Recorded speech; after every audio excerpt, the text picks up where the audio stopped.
দোয়া করতে জানা, এটার জন্য কোনো আপনার মাস্টার্স করতে হয় না।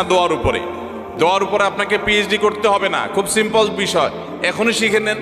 দোয়ার জন্য আদব হলো যে আপনি আল্লাহর কাছে দোয়া করতে গিয়ে প্রথমে আল্লাহর প্রশংসা করবেন। আল্লাহ, আপনার অনেক নিয়ামত আমি ভোগ করছি, আপনি আমাকে অনেক নিয়ামত দিয়েছেন। স্বীকৃতি দেওয়া যে আল্লাহ আমি সুস্থ, অনেকে সুস্থ না। আল্লাহ আমি পঙ্গু না, অনেকে পঙ্গু। আল্লাহ আমাকে আপনি কত কিছু দিয়েছেন যেটা অনেককে দেন নাই। আমার চোখ দুটো ভালো, আমার অনেক নিয়ামত আমি আপনার ভোগ করছি। আল্লাহ, আমি আপনার নিয়ামতের শুকরিয়া আদায় করছি, স্বীকৃতি দিচ্ছি, কৃতজ্ঞতা আদায় করছি। হে আল্লাহ, আপনার রাসূলের প্রতি আপনি রহমত নাজিল করেন। আপনি যদি লম্বা চড়া বিস্তারিত না বলতে পারেন, আপনি সূরা ফাতিহাটা পড়েন, আলহামদুলিল্লাহ রাব্বিল, আল্লাহর প্রশংসা সেখানে হয়ে গেছে, আলহামদুলিল্লাহ রাব্বিল আলামিন পড়েন, দুরূদ শরীফ পড়েন, বাস। এরপরে আপনি এবার বলেন, আল্লাহ আপনি আমাকে মাফ করে দেন। আল্লাহ আমার বাবা চলে গেছেন, তাকে মাফ করে দেন।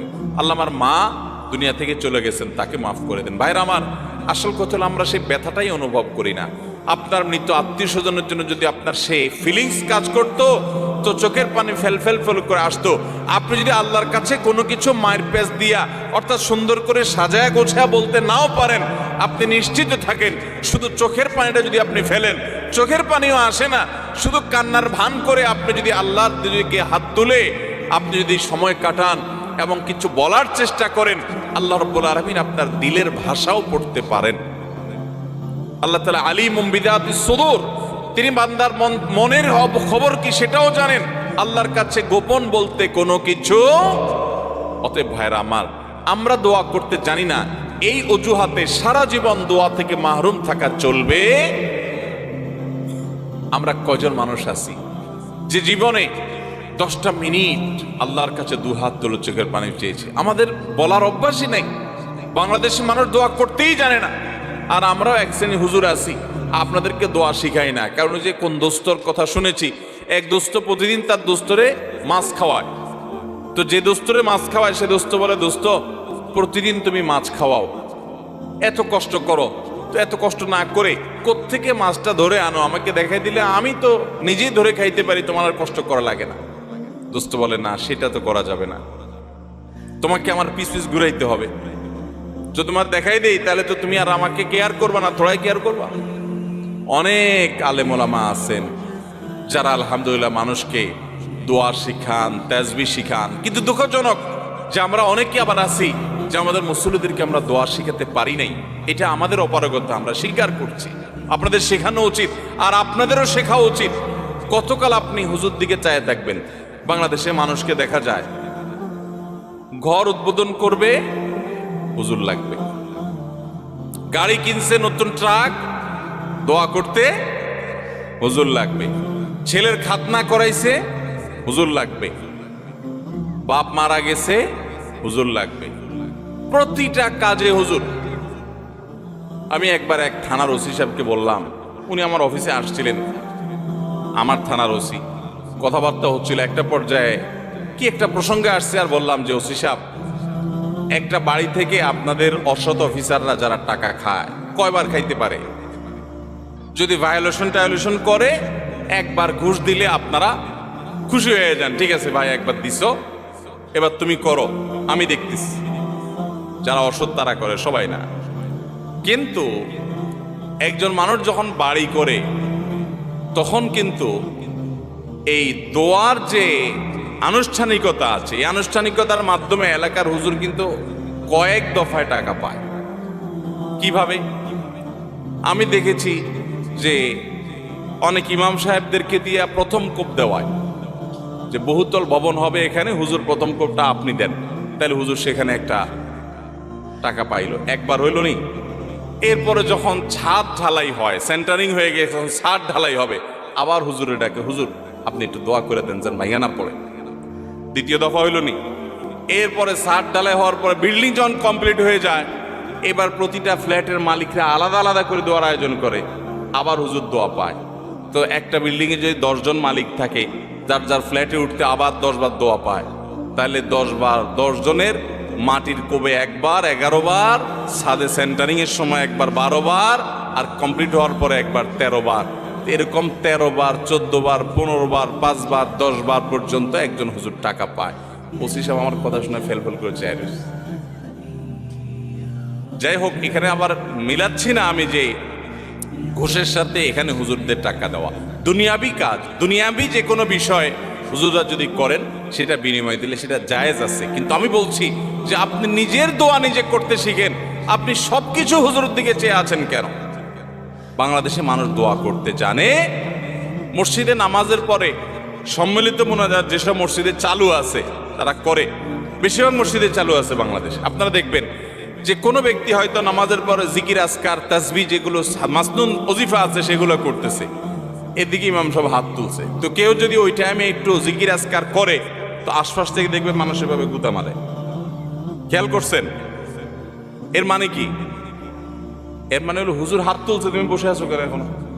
আচ্ছা, এরপরে হুজুরের মনে করেন আজকে 4-5টা জিনিস চাওয়ার দরকার, আল্লাহর কাছে চাই ফেলছে, আল্লাহ আমাকে মাফ করে দিয়েন, নেক আমলের তৌফিক দিয়েন, হেদায়েত দান করে দিয়েন, কমন কিছু কথা চাইছে। আজকে হুজুরের কোনো অসুবিধা নেই, হুজুরের পরে দোয়া শেষ করে দিয়েছে। আরেকজন মানুষ দোয়া করতে করতে তিনি আজকে তার নতুন কিছু সমস্যা যোগ হয়েছে, আজকে পেটে ব্যথা আছে, দোয়া করছে আল্লাহ আমার পেটে ব্যথাটা ভালো করে দেন। তার বউর একটু অসুবিধা আছে, এটা দোয়া করতেছে। এদিকে হুজুরের দোয়া তো শেষ। যদি হুজুরের দোয়া শেষ হওয়ার পরে আবারও কিছু সময় দোয়া করে, তাও দেখবেন আশপাশ থেকে কিছু মানুষের গুতা মারে। এর মানে কি? হুজুরের দোয়া শেষ, তুমি কি করো? তার মানে ওই যে রেডিমেড দোয়ার বাইরে দোয়া আমাদের দেশে মানুষ করতে জানে। ভাইরা আমার, খুব আফসোসের সাথে কথাগুলো বলা। আমরা দোয়া করা শিখবো তো ইনশাআল্লাহ। দোয়া না করার জন্য ইবলিস আমাদেরকে একটা যুক্তি দিচ্ছে, সেই যুক্তিটা শুনেন। সেই যুক্তিটা হলো, প্রথমটা তো এটা যে আমরা দোয়া করতে জানি না, তো আমি শিখাই দিলাম দোয়া করবেন কেমনে। সূরা ফাতিহা পড়বেন, দুরূদ শরীফ পড়বেন, দোয়া শুরু করবেন, ব্যাস। বাংলা আল্লাহর প্রশংসা করে দুরূদ শরীফ নবীর জন্য করে পাঠ করে এরপর তো আল্লাহর কাছে মনের চাওয়াগুলো পেশ করবেন। নবী করিম সাল্লাল্লাহু আলাইহি সাল্লাম বলেছেন, হারাম কোনো কাজের এবং আত্মীয়তার বন্ধন ছিন্ন করার জন্য যদি কেউ দোয়া না করে, বান্দার দোয়া কবুল হবেই হবে যদি সে সঠিকভাবে দোয়া করে, অন্তর থেকে দোয়া করে। কারণ গাফেল অন্তর দোয়া আল্লাহ তাআলা কবুল করেন না। আপনার মায়ের পেঁয়াজ দরকার নাই, আপনি কোনো কথা বলতে জানেন না, ভাই যে বোবা তারও তো মনের চাওয়া আছে, আছে না নাই? তো আল্লাহ তাআলা তার মনের চাওয়া বুঝেন না, আল্লাহ রাব্বুল আলামিন সব কিছু টের পান। অতএব আপনি অনেক সাজানো গোছানো কথা বলতে পারছেন না, কোনো দরকার নাই। আপনি যা পারেন তা বলেন, কিছু বলতে পারছেন না, শুধু চোখের পানি বলেন এবং মনের আকুতিগুলো মনে মনে বলেন, আল্লাহ তাআলা সেটা পর্যন্ত শুনতে পান। দোয়া করবো তো ইনশাআল্লাহ। দোয়া না করার জন্য ইবলিস আমাদেরকে দ্বিতীয় যে জিনিসটা শিখায় সেটা কি জানেন? বলে যে আমরা তো গুনাহগার মানুষ, আমাদের দোয়া কি আর কবুল হবে? এত পাপ করি, এত অপরাধ করি, ওনারা হুজুর মানুষ, কত আমল করেন, ওনাদের দোয়াই তো কবুল হবে, আমার দোয়া কি কবুল হবে? এটা হলো ইবলিসের সবচেয়ে বড় শয়তানি, যে আমরা গুনাহগার মানুষ, আমাদের দোয়া কি কবুল? এই ষড়যন্ত্র শয়তানের, এটা দূর করার জন্য একটা বিশেষ একটা দৃষ্টান্ত আমি পেশ করতে চাই। সেটা হলো, আল্লাহ রাব্বুল আলামিন যখন আদম আলাইহিস সালামকে সৃষ্টি করার পর সকল ফেরেশতাকে, ইবলিসের তাদের মধ্যে শামিল ছিলেন, ইবাদত করতে করতে তাদের পর্যায়ে চলে গেছেন, তার দলভুক্ত হয়ে গেছেন, সে সহ সবাইকে যখন আল্লাহ রাব্বুল আলামিন সিজদা করতে নির্দেশ করলেন, সবাই সিজদা করলো, ইবলিস সিজদা করলো না। কেন সিজদা করলো না? আবা ওয়াস্তাকবারা ওয়া কানা মিনাল কাফিরিন, সে অস্বীকার করছে। আল্লাহর সামনে সরাসরি আল্লাহর নির্দেশকে অস্বীকার করা, ডিনাই করা, এটা তো বিদ্রোহ করার শামিল। এটা সাধারণ কুফরি না, এটা বিদ্রোহ। আপনি আপনার আব্বার একটা কথা শুনলেন না, এটা তার অগোচরে শুনলেন না, এটা একটা জিনিস। কিন্তু সামনাসামনি আপনাকে বললো এটা কর, আপনি বললেন না আমি করব না, এটা আরেক জিনিস। কিন্তু এটা কিন্তু রীতিমতো বেয়াদবি এবং বিদ্রোহ। ইবলিস সেই কাজটা করছে। বোঝার চেষ্টা করেন, এইরকম জঘন্য অপরাধ যে আল্লাহ রাব্বুল আলামিনের সামনে সরাসরি বিদ্রোহ করা, সরাসরি বেয়াদবি করা। কার সামনে বেয়াদবি? কোন প্রধানমন্ত্রী প্রেসিডেন্টের সামনে না, যাদের সামনে বেয়াদবি করলে কল্লা উড়ে যাবে, স্বয়ং সৃষ্টিকর্তার সামনে বেয়াদবি। প্রধানমন্ত্রী এবং প্রেসিডেন্ট তো পরের কথা, দুনিয়ার সকল প্রধানমন্ত্রী প্রেসিডেন্টের বানানেওয়ালা রব, তার সামনে বেয়াদবি করছে কে? ইবলিস। বোঝার চেষ্টা করেন, পরিস্থিতিটা বোঝার চেষ্টা করেন। ওই টাইমে আল্লাহ রাব্বুল আলামিনের রাগান্বিত হওয়ার কথা কি কথা না? আল্লাহর নাফরমানি যত মানুষ, যত সৃষ্টি যতভাবে করুক, ইবলিসের চাইতে এইরকম বেয়াদবি নাফরমানি আল্লাহ সৃষ্টি জগতে কেউ করেও নাই, কিয়ামত পর্যন্ত কেউ করবেও না। এই রকম নাফরমানি করেছে, আবা ওয়াস্তাকবার, অহমিকা করেছে, দম্ভ করেছে আল্লাহর সামনে দম্ভ। ভাইরা আমার, সিচুয়েশনটা বুঝলেন তো যে পরিস্থিতি কি? মজার বিষয় হলো এই রকম আল্লাহর রাগের সময় পর্যন্ত ইবলিস কিন্তু আল্লাহকে খুব ভালো করে চিনতো, কারণ কাছাকাছি থেকে ফেরেশতাদের মধ্যে বাদবন্দি করছে। আল্লাহর রহমত যে তার গোস্সার উপরে গালিব থাকে, সাবাকাত রহমতি আলা গাদাবি, অর্থাৎ হাদিসে কুদসিতে আছে আল্লাহ তাআলা বলেছেন যে আমার রাগ এবং ক্রোধের উপরে আমার রহমতটা বিজয়ী হয়েছে।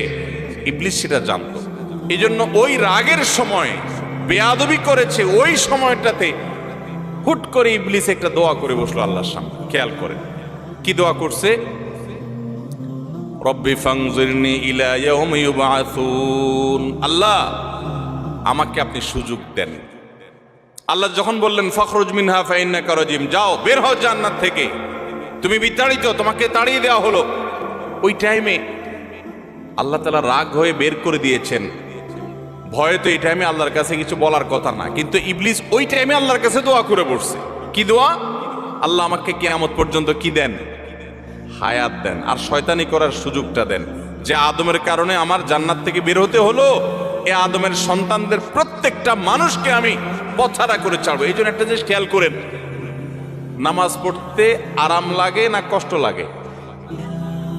তাহলে তো সব ফেরেশতা, এরা কিসের ওয়াজ টোয়াজ করবো, আর দরকার আছে এখানে কোনো?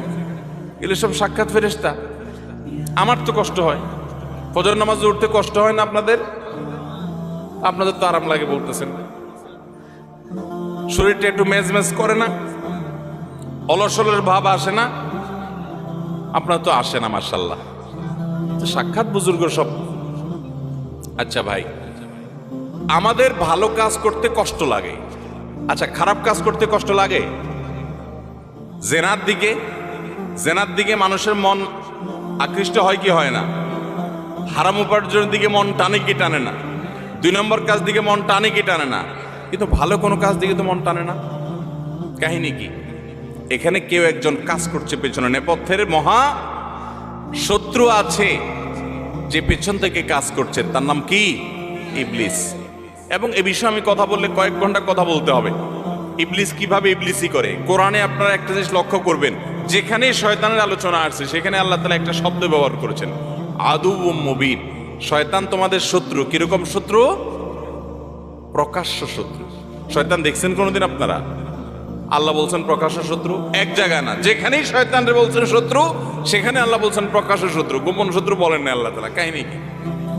এই জন্য বললাম যে শয়তান নিয়ে কথা বলতে কয়েক ঘন্টা বলতে হবে। শয়তান নিয়ে আমার একটা আলোচনা করার পরিকল্পনা আছে, রেডি করে রেখেছি, কোন এক জায়গায় আমি বলবো। আজকে সেটা নিয়ে আলোচনা ইস্যু না, মূল ইস্যুতে আবার ফিরে আসি।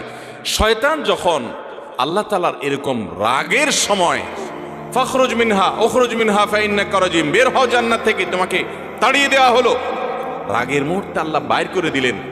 আমাদেরকে কি এরকম রাগের মুহূর্তে বের করে দিলে আমরা আবার তার কাছে কিছু চাইতে যাব? যে এখন তো থাপ্পড় খাবো কিছু চাইলে, চাওয়ার সময় হলো রাগের মুহূর্ত। ইবলিস ওই টাইমে আল্লাহর কাছে বলছে, আল্লাহ শয়তানি করতে চাই। এই মানুষ যাদের কারণে আমার জান্নাত থেকে বের হতে হলো, লা আকুদান্না লাহুম সিরাতাকাল মুস্তাকিম, আল্লাহ আপনার সিরাতে মুস্তাকিমের প্রতিটি মোড়ে মোড়ে আমি বসবো। লা আকুদান্না, আরবি গ্রামারের ছাত্ররা বলতে পারবেন, লামে তাকিদ নুনে তাকিদ সাকিলা, অবশ্যই আমি আপনার পথে আসার জন্য যে সিরাত মুস্তাকিম, ওই সিরাতুল মুস্তাকিমের রাস্তায় আমি বসবো। বসে আমি তাদেরকে গোমরাহ করব। গোমরাহ যে করবে সেখানেও বলেছে লা উগওয়িয়ান্নাহুম আজমাইন, আমি আপনার এই আদম সন্তান প্রত্যেকটাকে পথহারা করে ছাড়বো। ওই যে নামাজ পড়তে তার ভালো লাগবে না, খারাপটা করাবো তারে দিয়া, মন্দটা করাবো। ইবলিস সে ইবলিসই করবে। আল্লাহর কাছ থেকে এই সমস্ত পারমিশন চাচ্ছে, আপনি বুঝেন। রাগের মুহূর্তে তাও আবার ইবলিসই করার পারমিশন চাচ্ছে, যেহেতু দোয়া করছে আল্লাহর কাছে, প্রার্থনা করছে।